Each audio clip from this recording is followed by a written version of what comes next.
দই যদি হয় যেমন তেমন, মনটা করে কেমন কেমন। দই যদি বসে ভালো, মনটা হয় খুশিতে আলো। দেখুন কত সুন্দর দইটি বসেছে, একদম দোকানের মতো জালি জালি ভাব হয়ে একদম কি সুন্দর শক্ত কাঠ হয়ে বসে গেছে।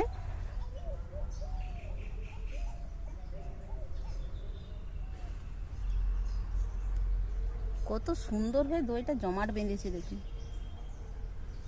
একদম কুলফি মালাইয়ের মতো পিস পিস কাটা হয়ে পড়েছে। দেখুন দইটা কত সুন্দর কালারও এসেছে।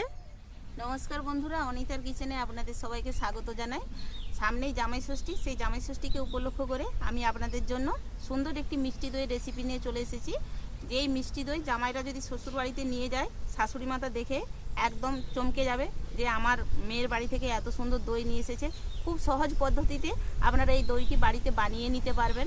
অনেকে কিন্তু বাড়িতে মিষ্টি দই বসাতে গেলে বসে না। আমি যে পদ্ধতিতে দেখাচ্ছি, এই পদ্ধতিতে যদি আপনারা ফলো করেন, একদম 100% মিষ্টি দই বাড়িতেই বসে যাবে। একদম দোকানের মতো দই পারফেক্ট হয়ে বসবে। আমি দই বানানোর জন্য গরুর দুধ নিয়েছি 1 লিটার।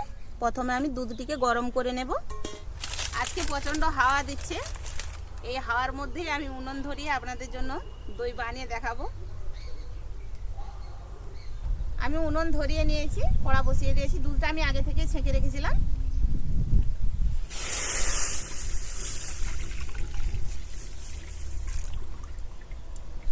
এইভাবে আমি দুধটিকে জাল দিয়ে দিয়ে মেরে নেব। ঘন ঘন নাড়বো, কারণ উপরে সর পড়তে দেবো না। সরটি পড়ে গেলে দই কিন্তু ভালো হবে না। আর এই 1 লিটার দুধকে আমি মেরে একদম 500 ml পরিণত করে নেব। আমি এখানে 10 টাকার একটি গুঁড়ো দুধের প্যাকেট নিয়েছি। আমাদের এইটি নিজেদের পার্সোনালি আমাদের এই গুঁড়ো দুধটি দিলে দইয়ের মধ্যে আমাদের খেতে ভালো লাগে। আপনারা এটা দিতেও পারেন, নাও দিতে পারেন। আমি দুধটি একটু উষ্ণ গরম হয়ে গেছে, এর মধ্যে আমি দিয়ে দেব।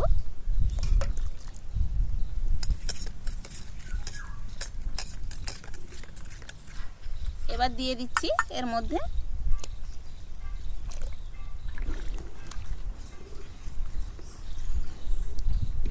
আমি দুধটিকে জাল দিয়ে মেরে 3 ভাগের 1 ভাগ করে নিয়েছি। আমার এই এতটি দুধ ছিল, দেখেছেন মেরে কতটি ঘনত্ব করে নিয়েছি। দেখুন এইভাবে মেরে নিয়েছি। এবার আমি নামিয়ে নেব।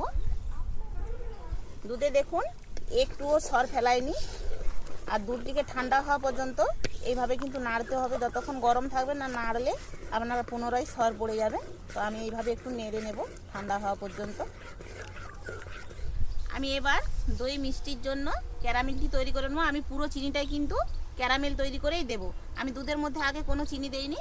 আমি এখানে 200 গ্রাম, 1 লিটার দুধের জন্য 200 গ্রাম চিনি নিয়েছি। পুরোটাই ক্যারামেলভাবে তৈরি করে দেব। আপনার আঁচ একদম নেভানো আছে গ্যাসে করলে আপনারা একদম লো ফ্লেমে করবেন। এই আগুনের মধ্যে আমি হালকা আঁচে এই ক্যারামেলটি তৈরি করতে হবে, না হলে পুড়ে যাবে, তেতো ভাব চলে আসবে। তখন দইটি আর মিষ্টি স্বাদের যে সুন্দর স্বাদটি হবে, সেই স্বাদটি হবে না। এই দেখুন সাইড থেকে আমি এখনও চিনি দেওয়ার পর নাড়িনি। সাইড থেকে আপনার কি সুন্দর চিনিটি গলে ফুটে উঠছে। এবার আমি নাড়বো।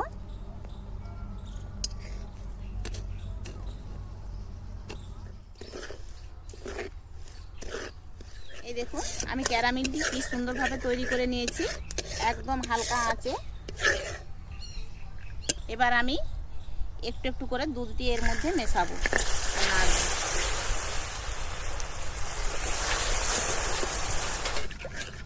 এবার এর মধ্যে আমি পুরো দুধটি ঢেলে দেবো, নাড়া দুধটি।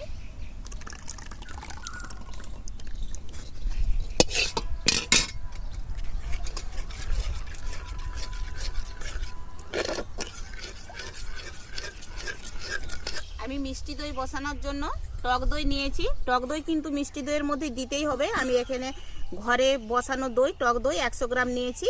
আর দুধটি বসিয়ে দিয়ে আমি দইটিকে ছেঁকতে দিয়েছিলাম। যে বাকি যে জলটি, বাড়তি জলটি দেখুন বেরিয়ে গেছে, কি সুন্দর ছেঁকে নিয়েছি। এবার আমি দইটিকে একটু ফেটিয়ে নেব।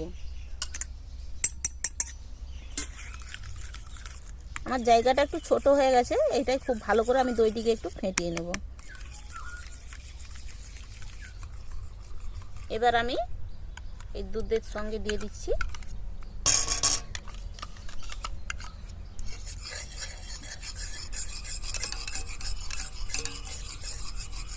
আমি দইটি দিয়ে যে নাড়ছি, দুধটি আপনার এই হাত ছোঁয়া দেখুন, হাতে হাত ডোবাচ্ছি। উষ্ণ গরম রয়েছে, এই উষ্ণ গরমের মধ্যে আমি দইটি দিলাম। এবার ভালো করে ফেটিয়ে নিচ্ছি। আমি দই বসানোর জন্য একটি দোকান থেকে মাটির হাঁড়ি এনেছি। এই হাঁড়িটি আগে থেকে ধুয়ে আমি শুকিয়ে নিয়েছিলাম। শুকনো হাঁড়ি হলে দইটি বসে ভালো, বাকি জলটা শুষিয়ে নেয়। এবার আমি এর মধ্যে আমি দিয়ে দেব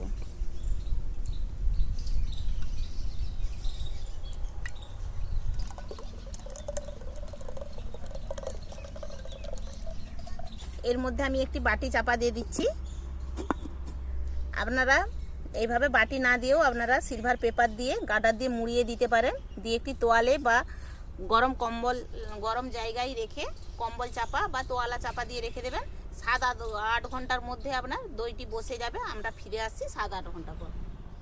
বন্ধুরা, আমি 7-8 ঘন্টা পর ফিরে চলে এসেছি। আর 2-3 ঘন্টার জন্য আমি দইয়ের ভাঁড়টিকে ফ্রিজে বসিয়েছিলাম। দই একটু ঠান্ডা ঠান্ডা না হলে খেতে ভালো লাগে না। দই যদি হয় যেমন তেমন, মনটা করে কেমন কেমন। দই যদি বসে ভালো, মনটা হয় খুশিতে আলো। দেখুন কত সুন্দর দইটি বসেছে, একদম দোকানের মতো জালি জালি ভাব হয়ে একদম কি সুন্দর শক্ত কাঠ হয়ে বসে গেছে।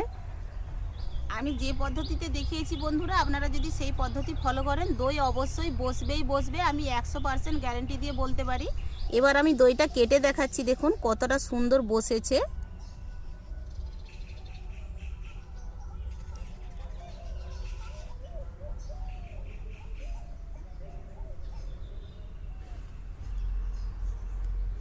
কত সুন্দর হয়ে দইটা জমাট বেঁধেছে দেখুন,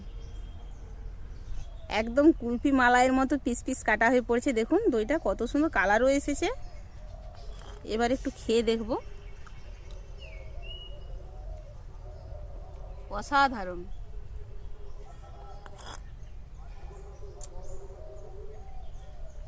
অসাধারণ হয়েছে।